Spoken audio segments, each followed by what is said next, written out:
Hallo meine Süßen, in diesem Video zeige ich euch, wie ich diesen Look hier fabriziert habe. Und wenn euch das interessiert, dann solltet ihr bis nach dem Intro dranbleiben.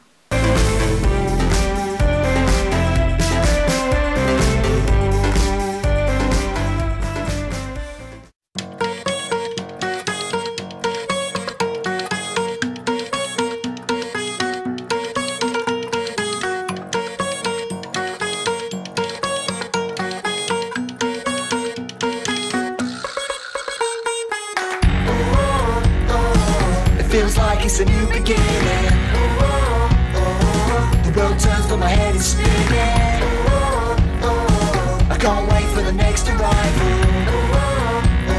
It's more to life than just survival.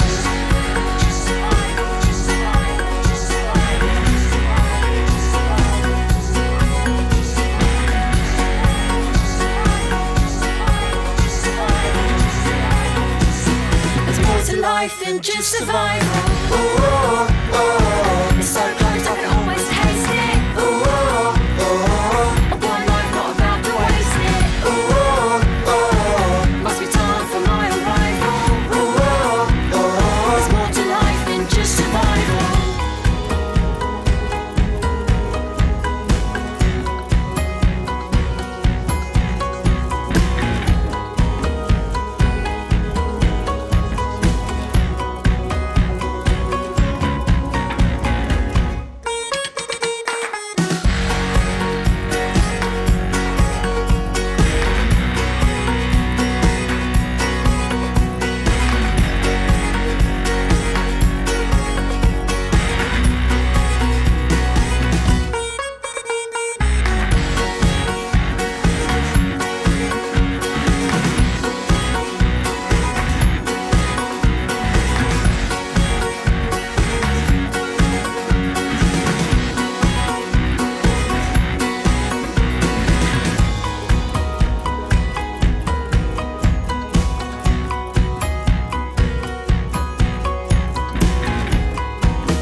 Feels like it's a new beginning.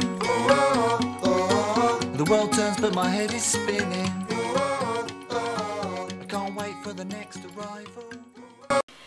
Ja, meine Süßen, wie ihr vielleicht gesehen habt, ist das ein etwas anderes Make-up- und Haar-Look-Video geworden mit ein bisschen mehr Schnitt und hin und her. Und wenn euch das so gefällt, dann schreibt mir das gerne unten rein oder gebt mir einen Daumen hoch. Dann weiß ich, dass ich so eine Videos vielleicht mal öfter machen sollte. Und ja, natürlich würde mich interessieren, was ihr von diesem Look generell haltet. Das könnt ihr mir natürlich auch gerne unten in die Kommentare schreiben. Und ich packe euch alle wichtigen Informationen in die Infobox, unter anderem auch, wo ihr diese Perücke herbekommen könnt. Und ja, unter mir hier könnt ihr wie immer abonnieren. Und hier links und rechts von mir seht ihr meine 2 letzten Videos. Und ich würde sagen, wir sehen uns einfach im nächsten Video. Ich hab euch lieb.